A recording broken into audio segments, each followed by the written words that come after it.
नमस्कार, आप देख रहे हैं सी न्यूज भारत और मैं हूं आपके साथ वैष्णवी। वक्त हो चला है न्यूज बुलेटिन का। इस बुलेटिन में जानेंगे कहां धूमधाम से मनाई गई छत्रपति शिवाजी की 392वीं जयंती।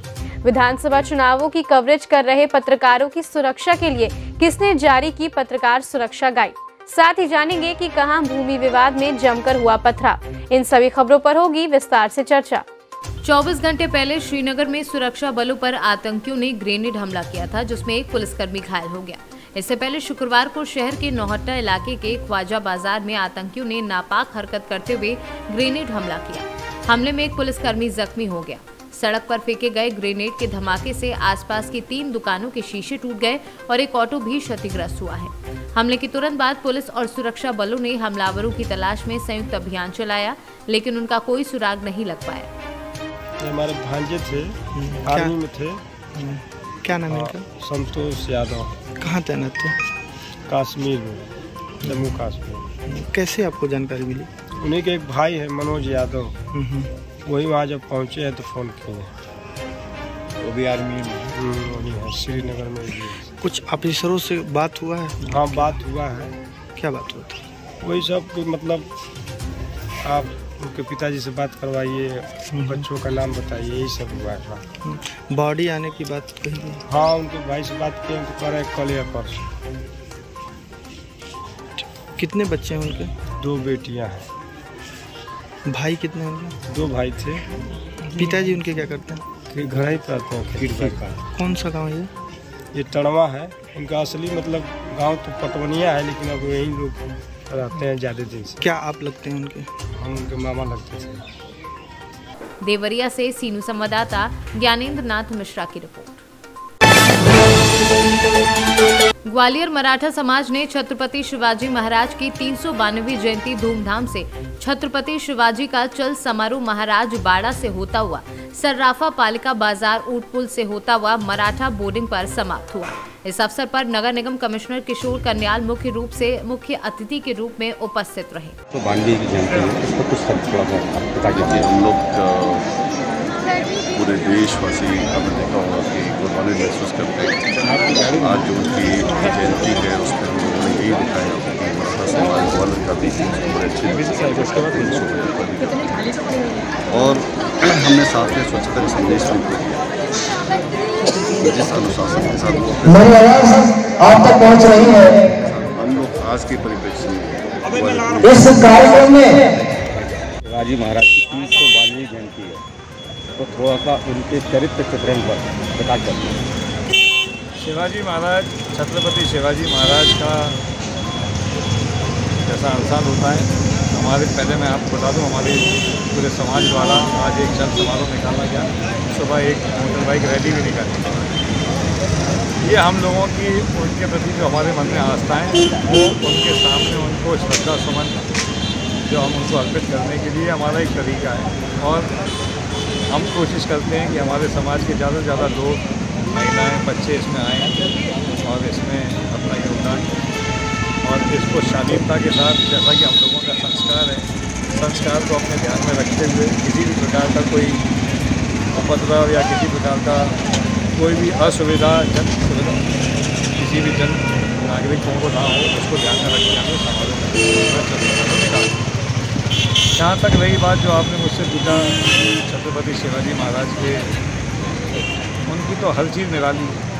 उनके ऊपर एक शब्द या 2 चीज़ों के बारे में बोल के उन जैसे इतने विशाल व्यक्तित्व को बहुत गुना करने वाली बात हो जाएगी। लेकिन जैसा कि अभी कमिश्नर साहब ने भी कुछ चीज़ों के ऊपर उसको प्रकाश डाला, मैं उनसे हट के बताऊँगा कि सबसे ज़रूरी चीज़ जो है कि उन्होंने सबको अपने साथ में लेके, उनको ये चीज़ उन्होंने अपने साथी जो भी उनके एक हिंदुत्व का जो उनका वो था कि हिंदू साम्राज्य की स्थापना, उसके लिए उन्होंने अपने साथ जो भी लोग अपने रखे उन सब के ऊपर 100% विश्वास था। और उनका कहना भी यही था कि जब तक अगर तुम लोग मेरे साथ नहीं होगे तो मैं इतना बड़ा जो हमारा लक्ष्य है उसके कहीं भी आसपास नहीं पहुंच पाएंगे। तो उनका लोगों को डेवलप करना, किस प्रकार से उन लोगों को तैयार करना और उनको उनके हाथ में अधिकृत करते हुए उनको आगे लड़ाइयों के लिए या जो भी आवश्यकताएं होती थी उस समय को देखते हुए उसके लिए उन्होंने उनको पूरी छूट दी थी। तो यह उनका विश्वास था और साथ में उनका लोगों को उसके लिए विकसित करने का एक अनोखा तरीका था। छोटा सवाल मेरा था कि ग्वालियर में मराठा समाज कितने वर्षों से ये उत्सव मना रहा है? ये पिछले 15-1 साल से ये उत्सव मनना चालू हुआ है। इसके पहले उत्सव छोटे स्वरूप में बनाया जाता था, लेकिन अब हम इसको कोशिश करके इसको भव्य बनाने की जैसा भी हो सकता है। आखिरी सवाल, क्या संदेश देना चाहता है मराठा समाज? मराठा समाज शिवाजी के माध्यम से, शिवाजी महाराज के माध्यम से समाज का कोई संदेश नहीं है। समाज हमारा भाईचारे में विश्वास रखता है। ग्वालियर से सीनू संवाददाता योगेश बिसारिया की रिपोर्ट। कौशाम्बी जिले में उत्तर प्रदेश सहित राज्यों में हो रहे विधानसभा चुनाव की कवरेज कर रहे पत्रकारों की सुरक्षा की दृष्टि से शनिवार को अंतर्राष्ट्रीय संस्था कमेटी टू प्रोटेक्ट जर्नलिस्ट की ओर से तैयार की गई एक पत्रकार सुरक्षा गाइड को कौशाम्बी जिले के पत्रकार साथियों के बीच यूपी वॉकिंग जर्नलिस्ट यूनियन ने जारी किया। कार्यक्रम का आयोजन कौशाम्बी मोहम्मद यासीन जिला अध्यक्ष की ओर से किया गया।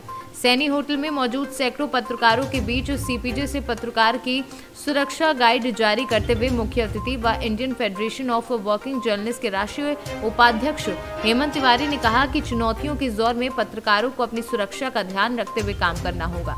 उन्होंने कहा कि यूपीडब्ल्यूजेयू ने पूरे प्रदेश में पत्रकारों पर होने वाले हमलों व उत्पीड़न के खिलाफ आवाज उठाई है। पत्रकार सुरक्षा कानून को लेकर राज्य सरकार को ड्राफ्ट सौंपा जा चुका है और कई बार अनुरोध भी किया गया है। कौशाम्बी से सीनू संवाददाता एफ वसीम गाजी की रिपोर्ट। मामला बनियाठेर थाना के मोहम्मदपुर बाबई का है, जहां जमीन पर कब्जे के प्रयास में एक भाई पर दूसरे भाई और भतीजे ने पथराव किया। इस दौरान जमकर गाली गलौज भी हुई। पीड़ित भाई ने पुलिस को दी तहरीर में पथराव के अलावा फायरिंग का भी आरोप लगाया है। संभल से सीनू संवाददाता जगतपाल सिंह की रिपोर्ट। मध्य प्रदेश के उमरिया में अज्ञात हमलावरों ने सेना के जवान पर चाकुओं से हमला कर लूट की घटनाओं को अंजाम दिया। बता दें, असम में पदस्थ सेना के जवान सुनील यादव अपने पारिवारिक कार्यक्रम में शामिल होने ट्रेन से ससुराल नौरोजाबाद आ रहे थे और नौरोजाबाद में ट्रेन का स्टॉपेज न होने के कारण उन्हें पाली स्टेशन में उतरना पड़ा, जहां स्टेशन के बाहर उन्हें 3 चोरों ने घेर लिया और चाकू अड़ाकर रुपए पैसे की मांग करने लगे। सेना के जवान के द्वारा विरोध करने पर आरोपियों ने उनके ऊपर चाकू से हमला कर दिया और मौके से लूट की घटना को अंजाम देकर फरार हो गए। इस घटना में सेना का जवान बुरी तरह घायल हो गया, जिसके बाद उसने डायल 100 को फोन कर घटना की सूचना दी, जिसके बाद पुलिस मौके पर पहुंची और घायल सेना के जवान को अस्पताल ले जाया गया और जवान की गंभीर हालत को देखते हुए उसे शहडोल मेडिकल कॉलेज रेफर किया गया। बता दें, सेना के जवान हरिद्वार पुरी कलिंग उत्कल एक्सप्रेस से अपनी ससुराल जा रहे थे, जहां पाली स्टेशन के बाहर ये घटना हुई है। जी हाँ, ये आज सुबह सूचना प्राप्त हुई थी। सुनील कुमार यादव हैं जो ट्रेन से पाली स्टेशन पर उतरे थे। जब बाहर ये आए हैं तो 3 व्यक्तियों ने रोका है। इस पर विरोध करने पर इन्होंने चाकू से इनके ऊपर हमला किया है। उपरोक्त मामले में अपराध पंजीबद्ध कर लिया गया है और आरोपियों की तलाश की जा रही है। उमरिया से सीनू संवाददाता केजी पांडे की रिपोर्ट। छत्तीसगढ़ में एक युवक ने मोटरसाइकिल नहीं खरीद पाने वालों के लिए एक नया उपहार तैयार किया है। बता दें, बालोद जिले में गुरूर ब्लॉक के ग्राम खैरवाही निवासी 35 वर्षीय 10वीं पास युवक ज्योतिष कुमार साहू ने जुगाड़ कर बैटरी से चलने वाली साइकिल तैयार की है, जिसके बैटरी चार्ज के लिए मात्र 3 रुपए खर्च करने पर 16 किलोमीटर का सफर तय कर सकते हैं। कोरोना काल में काम धंधा बंद हो जाने के कारण आर्थिक तंगी की समस्या को देखते हुए ज्योतिष ने इलेक्ट्रिकल साइकिल सामान सुधारने का काम करने लगा। इसी बीच उन्होंने एक दिव्यांग युवक के बैटरी चलित ट्राईसाइकिल देखी जो 48 वोल्ट की बैटरी से चलती थी। उनका बारीकी से अध्ययन किया और ई साइकिल तैयार करने का फैसला किया। इसके लिए उन्होंने 3.7 वोल्ट 39 लिथियम आयन बैटरी को मोटर व एक्सीलरेटर से जोड़कर बैटरी से चलने वाली साइकिल 10,000 की लागत में तैयार कर दी। मजदूर हूँ मैं, कृषक मजदूर, और ये ज्योति साहू जो विस्तार साइकिल बना है नहीं तो वो बहुत अच्छा बना है। और हम मोर घर के नजदीक ही हुआ ज्योति साहू घर मोर घर है। अब वो लड़का संग भी होकर यारी दोस्ती चलते तो बहुत जोरदार है। ये हमारे मन के लिए बहुत फायदेमंद है, बुजुर्ग के मन के लिए। और ये जो बना है वो तो 16, 17, 22, 23 किलोमीटर चल रहे थे बोलते। तो हमारे जो गरीबी आदमी हैं वो कहते बहुत चीज़ बढ़िया चीज़ है भाई। पेट्रोल लेकर गुरु जाना है तो 60-70 रुपये पेट्रोल लगते, तो साइकिल लगा पर हम नहीं बनवा ले 10 हज़ार के। 10-20 हज़ार के। ये बहुत अच्छा चीज़ बनाया हुआ। हम तो अति खुश हैं, गाँव वाला बहुत प्रशंसा करा थे उनका, बढ़िया है। अब देख घलो डाले हैं नोला, छू के देख डाले हैं, तलाक दे डाले। टूर में देखा कि कोई ई रिक्शा चला रहा था, ट्राई साइकिल, बैटरी से 48 वोल्ट से ऑपरेट होती है, तो क्यों ना इसको मैं चेंज करके इसको 24 वोल्ट में चलाऊँ। इसलिए मैंने कोई इसके बारे में सोचा। लॉकडाउन की समय था, बट वो उतना बजट नहीं था मेरे पास कि इसको बना सकूँ। पूरा कॉस्ट जोड़ के उसको लगा तो 11,140 रुपये का बना, बट बजट नहीं थी मेरे पास। और मैं एक सिंपल परिवार से हूँ, मिडिल क्लास फैमिली से हूँ, उतना कॉस्ट नहीं होता। और मैं एक ठहरा एक कलाकार, मैं लोकमंच में भी अभिनय करता हूँ, डांस करता हूँ, कोरियोग्राफी करता हूँ। और लॉकडाउन में तो आप सबको पता है कि कार्यक्रम, सामाजिक कार्यक्रम ये सब बंद था, सांस्कृतिक कार्यक्रम, तो मैं कहाँ से ये सब जुगाड़ करता। इसलिए मैंने सोचा कि थोड़ा सा सब्र किया जाए, सब्र का फल मीठा होता है। और इसी तरह से थोड़ा थोड़ा जुगाड़ करके कुछ पुरानी चीज़ें लेकर, कुछ नई चीज़ें लेकर, इसका हॉर्न, इसका थ्रोटल, इसका हेडलाइट, बैटरी का कॉस्ट और मोटर का 24 वोल्ट का इसमें डीसी मोटर लगा हुआ है। छत्तीसगढ़ से सीनू संवाददाता खिलावन चंद्राकर की रिपोर्ट। छत्तीसगढ़ के चांपा में पुलिस की सक्रियता से किसान की गुम नकदी रकम 2,24,500 रुपए वापस मिले हैं। चांपा पुलिस की सक्रियता से किसान जीवन लाल राठौर की मेहनत का गुम हुआ पैसा उन्हें प्राप्त हो गया है, जिससे किसान बेहद खुश है। दिनांक 18/2/2022 को सूचना प्राप्त हुई कि ग्राम पासीद थाना शक्ति क्षेत्र का निवासी किसान जीवनलाल राठौर, जो कि अपने यहाँ बैंक से पैसा निकालकर अपना केसीसी का जो लोन है वो पटाने हेतु यूनियन बैंक चांपा आ रहा था। इस दौरान मोटरसाइकिल में रखा हुआ थैला, जो कि चांपा के ही समीप, ओवरब्रिज के समीप कहीं आसपास गिर गया। इस बात की सूचना उसके द्वारा थाने में दी गई। इस पर तत्काल वरिष्ठ अधिकारियों को अवगत कराया गया एवं उनसे दिशा निर्देश प्राप्त कर, मार्गदर्शन प्राप्त कर टीम को रवाना किया गया। लगातार आसपास के लोगों से इस संबंध में जानकारी ली गई, जिससे 2 बच्चियों को मिलने की जानकारी प्राप्त हुई। उन बच्चियों से इस संबंध में पूछताछ करने पर उनके द्वारा स्वतः बताया गया कि उन्हें एक पैसे से भरा हुआ एक थैला मिला है और उनके द्वारा उक्त थैला, जो बच्चियां हैं सैफाली कर्ष व सुलोचना महंत द्वारा उक्त पैसा थाने में लाकर उक्त किसान को वापस किया गया है। उन बच्चियों के द्वारा गुड सिमल्टेनियन होने का परिचय दिया गया, जिससे पुलिस अधीक्षक महोदय ने उन्हें पुरस्कृत भी किया है एवं उक्त किसान के द्वारा भी उन्हें 10-10 हज़ार रुपये की राशि देकर पुरस्कृत किया गया है। वह पुलिस अधीक्षक महोदय द्वारा उक्त बच्चियों को समझाइश दी गई व उनसे अपील की गई कि भविष्य में भी लगातार ऐसे ही पुलिस का वो सहयोग करते रहें। छत्तीसगढ़ से सीनू संवाददाता राजू साहू की रिपोर्ट। उत्तर प्रदेश के जनपद लखीमपुर खीरी के जीआईसी ग्राउंड में समाजवादी पार्टी के मुखिया अखिलेश यादव ने एक विशाल जनसभा को संबोधित किया।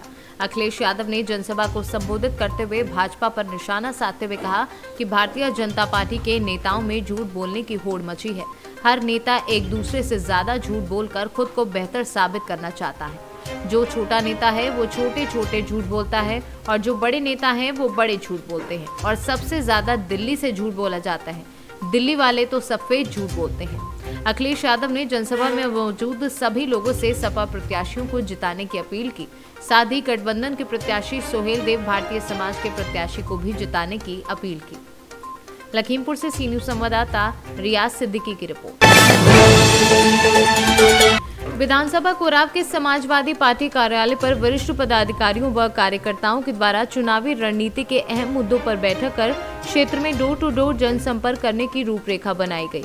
जैसा कि वह दिन दूर नहीं कि चुनाव की तारीख महज कुछ ही दिन है, जिससे सभी पार्टियों के द्वारा चुनावी रणनीति बनाई जा रही है। इसी कड़ी में सपा अध्यक्ष अखिलेश यादव के चुनाव जीतने के अभियान में समाजवादी पार्टी के वरिष्ठ पदाधिकारी एवं कार्यकर्ता बहुत ही सक्रिय दिखाई दे रहे हैं, जिसमें कार्यालय पर बैठक कर नई नई रणनीतियां बना रहे हैं, जिससे कोराव के सीट पर सपा का कब्जा कायम हो सके और कोराव को नए चेहरे के रूप में सपा प्रत्याशी रामदेव नीडर जैसे व्यक्ति को विधायक के रूप में देखकर इतिहास कायम किया जा सके।